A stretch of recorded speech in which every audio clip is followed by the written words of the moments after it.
Imagine being Tim Cook. You're the CEO of the world's most valuable tech company, a man who wakes up every morning knowing that millions of people are waiting to see what Apple does next. You wake up, check the news on your Indian-made iPhone 17, and see a headline that makes you spit out your coffee. India and China have both slapped a 100% tariff on all US iPhone exports. The news is everywhere, and it's not just a rumor. This is real, and it's happening right now. This isn't a typo, it's a crisis of planetary proportions. The world's media is in a frenzy, and investors are already panicking. Apple, the world's most valuable company, is suddenly caught in a trade war crossfire. The company's future and the fate of its most iconic product are now hanging by a thread. Years of careful planning, moving iPhone production from China to India to avoid geopolitical risk, have just been obliterated overnight. All those late night strategy sessions, all the billions spent on new factories, now seem almost pointless. The cost of exporting an iPhone has doubled. Every device that leaves the factory now faces a mountain of new fees and red tape. A $500 device now costs Apple $1,000 before profit. That's not just a hit, it's a financial earthquake for the company. This isn't a problem you solve by cutting back on office snacks. It's a direct hit to Apple's bottom line. The company's entire business model is under threat, and the pressure is mounting by the minute. Apple's most important product is now trapped, squeezed by protectionist rage from both its old and new manufacturing hubs. Shipments are stalled, and customers around the world are left waiting. How did Apple, famous for its foresight, end up in this impossible bind? The company that always seemed one step ahead is suddenly cornered. It's a story of ambition, politics, and the illusion that you can outmaneuver global rivalries. Even the most powerful companies can be humbled by the unpredictable tides of international relations. Apple tried to play the long game, but the rules changed overnight. The company's best-laid plans have been upended in a single morning. The dream of a seamless global supply chain has crashed into the reality of 21st century nationalism. Borders that once seemed invisible are now iron walls. For Apple, and for anyone who owns its products, the consequences will be immense. Prices could skyrocket, and the way we think about global tech could change forever. The shiny, sleek world of Apple is about to get very messy. The company's image of perfection is about to be tested like never before. The question is, how did we get here? Let's rewind and uncover the chain of events that led to Apple's worst morning. For nearly 2 decades, Apple and China were inseparable. The world's most valuable tech company relied on China's vast factories, skilled labor, and efficient logistics to bring its iconic devices to life. Designed by Apple in California, assembled in China, was more than a slogan. It was the engine of a global tech miracle, symbolizing a partnership that powered the smartphone revolution. China's unmatched manufacturing ecosystem let Apple scale to hundreds of millions of iPhones a year. With speed and precision no other country could match. But the US-China trade war changed everything, sending shockwaves through global supply chains and forcing Apple to rethink its future. Suddenly, Apple's reliance on China became a glaring vulnerability, exposing the company to political risks and economic uncertainty. Tariffs, political threats, and rising labor costs made executives nervous. The once stable partnership now seemed fragile, and Apple's leadership knew they needed to act fast. Apple needed a plan B, one that would secure its future and protect its global ambitions. Enter India, a massive young workforce eager to prove itself on the world stage, and a country with a growing appetite for technology. A government eager for investment, offering incentives and support to attract global giants like Apple, and a Make in India push that promised to transform the nation into a manufacturing powerhouse. Shifting production to India would diversify Apple's supply chain, reduce risk, and open up a huge new market of potential customers. The plan: replicate China's manufacturing miracle on Indian soil, building a new foundation for Apple's global operations. Apple started small, assembling older iPhones for India's domestic market, but quickly ramped up as factories and expertise grew. By 2025, Apple had invested billions partnering with Foxconn, Pegatron, and Tata to build cutting-edge factories, creating thousands of new jobs and boosting India's tech industry.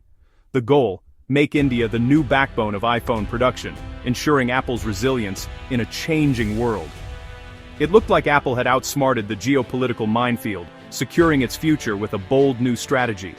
They were building a new empire, far from Beijing's shadow, or so they thought. The next chapter would prove far more complicated as new challenges emerged on the horizon. Apple's bet on India seemed brilliant. The world's most valuable company was looking for a new manufacturing powerhouse, and India, with its vast workforce and growing tech sector, was ready to step up. In just a year, iPhone production in India soared by 60%, hitting $22 billion. This explosive growth signaled a dramatic shift in the global electronics landscape, as India quickly became a key player in Apple's supply chain. India was no longer just assembling parts. It was making high-value components, climbing the manufacturing value chain. Factories were now filled with skilled technicians, not just line workers, and the country's expertise was deepening with every passing month. The launch of the iPhone 17 in September 2025 marked a milestone. Every new model was made in India from day one. For the first time, Indian factories were trusted with the world's most anticipated tech product, right from its global debut. Indian factories were now on the front line, producing flagship devices for the world.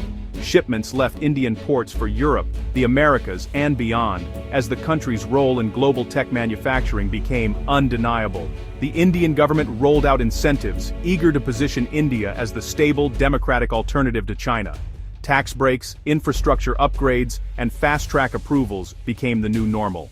As the US-China trade war raged, India's appeal only grew. Global companies, wary of rising tensions, saw India as a safe harbor for their investments and future growth.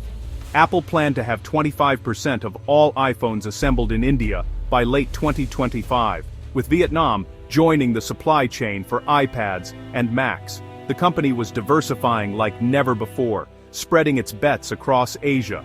Apple was building a new global order for its supply chain. No single country would hold all the cards. The goal was resilience, flexibility, and the ability to weather any storm. The promise: growth, stability, and security. For Apple, and for India, the future looked bright and full of opportunity. But in geopolitics, promises are fragile. The world can change overnight, and even the best-laid plans can be upended by forces beyond anyone's control. The next shock was just around the corner. No one knew exactly what form it would take, but the sense of uncertainty was growing. Apple's new world was about to be tested, and the stakes had never been higher. Just as Apple settled into India, the political ground shifted again. Donald Trump returned to the White House and slapped a 26% tariff on all Indian exports to the US, citing trade imbalances and India's Russian oil purchases. Apple's safe harbor was suddenly in a trade war with its home market. To make matters worse, Trump eased some tariffs on China, erasing India's competitive edge. Apple had spent billions to escape tariffs, only to have them follow to India. Trump publicly pressured Apple to move production to the US, putting Tim Cook in a diplomatic bind. The new tariff threatened to wipe out cost benefits and complicate the iPhone 17 launch. The threat of even harsher tariffs loomed. Negotiations seemed possible, but no one expected the next escalation: India's retaliatory 100% tariff.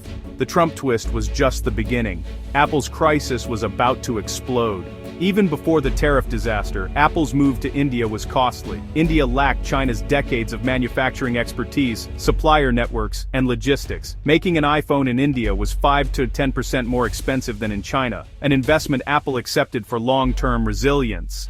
Many high-tech components still had to be imported, adding complexity and cost. Indian factories were improving, but still lagged behind China's efficiency. Apple was paying a premium for diversification, a calculated risk.